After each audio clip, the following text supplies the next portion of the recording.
It's spring of the 2024 boating season. Today I'm going to do a fuel sender in my boat. This was less than $40 on Amazon. You can get them at marine stores also, but they can be $40, $50. The most important thing is you want to make sure you get the right depth of your tank. It's how deep it's going to be. Mine's 6 to 12 inches. I'll show you my fuel gauge not working. It reads about 3/4. I want to make sure it reads properly all the time. I boat on Lake Minnetonka, and it's not a huge lake, but it's big enough that you don't want to run out of gas, ever. And you want to measure your tank, and that way you can cut to the right measurement that's on the back here. Let's get at it. Yes, the beeping is annoying. I have the key on, and it's reading about less than a half tank there. So I'm going to be replacing that. What I have to do first is remove my bench. I made a separate video on my YouTube channel that's just removing this bench. Every boat is going to be different. It's basically there's screws inside and on the back side that I got to remove to get to my fuel sender. Okay, now that I got the bench out, this is the fuel sender, and I was able to determine the size of my tank just by looking on the side here. And it's less than 12 inches. So there we go. What I'm gonna do first is disconnect this and that and hook it up to the new one and make sure it's gonna work. Let's do that right now. So what I'm gonna do, I got a 3/8 right here, and I got one negative right here. I'm gonna remove the negative, remove this 3/8 here.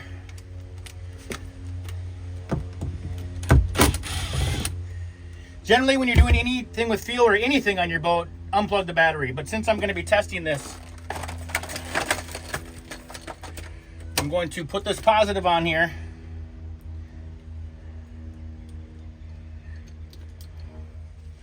Like so. And then this negative here, it just goes on here. Oh, it's going to be hard to read. So what I'm going to have to, because I can't screw it in, let's see.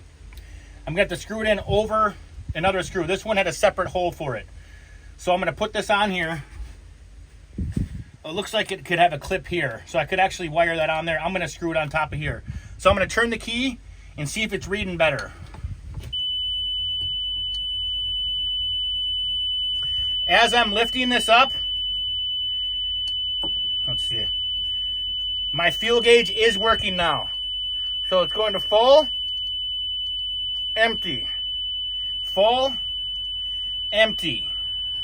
So I'm gonna take this back off. I'm gonna unhook the battery, and then I'm going to remove the old fuel sender. That was a 3/8 inch nut here.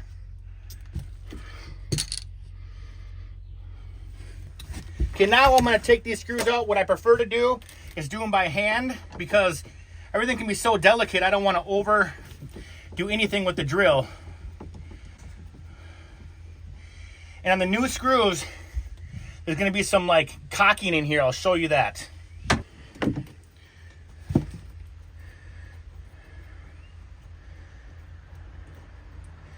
Ever dealing with fuel.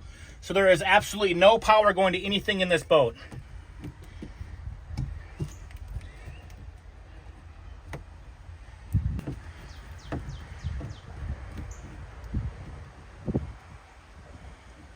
Okay, let's see here.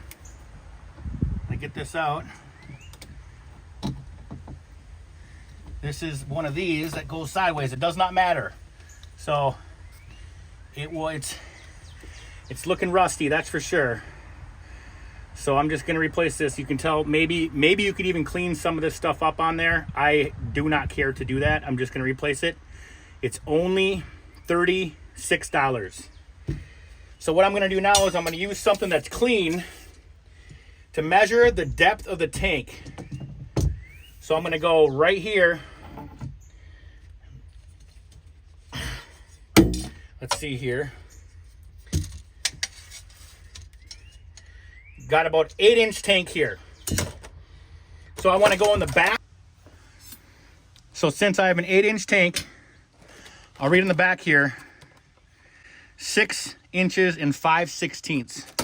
So I'm going to slide these pins. I'm going to slide that all the way up, not all the way up. And this one should be just above 5/16. So the arm here, 6 inches and 5/16. That's pretty good right there. So I'm going to move that just above that mark.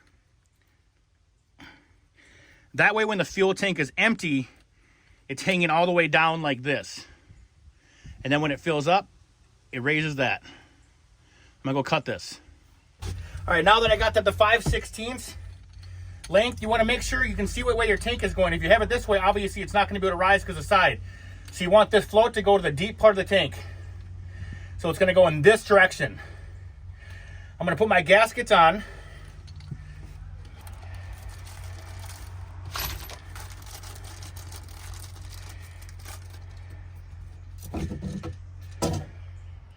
So this obviously goes through here. Sits like this. There's holes in the rubber. Go like this, and I'm going to make it go like this to the deep part so it can float. Now I can see that my tank is about half full. So I'm going to grab one of these bolts here. They have a little bit of Bondo on here. That way the gas can't leak up through the top. Really important. I would start hand screwing everything first. I get through the rubber a little bit here. So I'm going to start that one, then all the holes will line up better.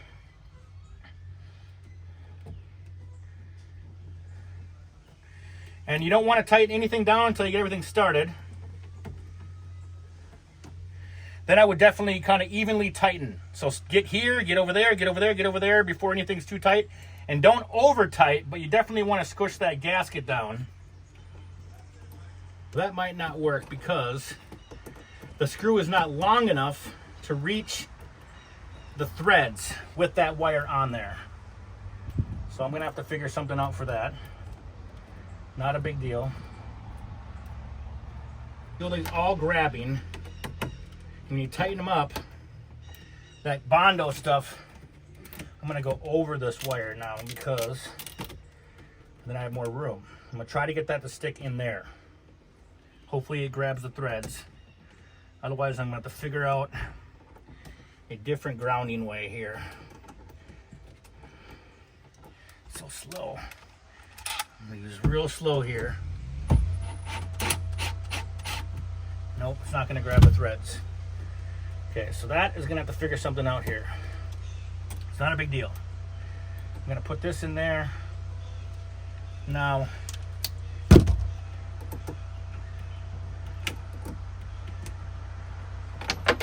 ooh, I almost lost it. Thankfully I didn't. Okay, so they're all hand tightened. I'm probably actually going to hand tighten them all. I don't want to over tighten it. So this is a 5/16 on the new ones here, and I'm going to hand tighten them. This is the positive. I'm going to put the positive on there so I don't lose anything else.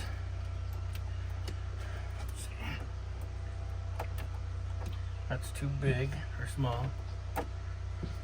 Well, what I have to do, let me show you. I think what I'm going to do is drill a tiny hole in this, or I can get a new clip for that, which actually would be recommended probably. So this thing needs to be touching the ground. I could not, the screws were not long enough to have it sitting on there.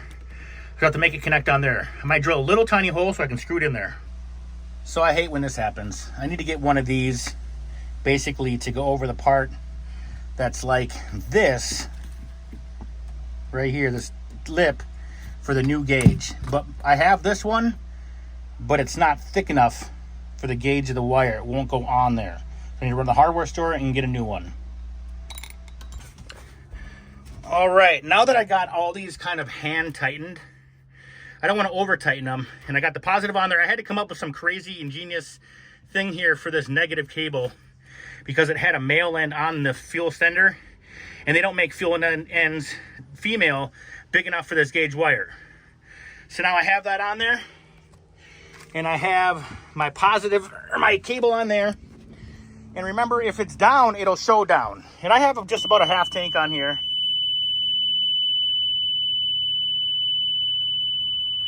So I'm gonna say that's a win.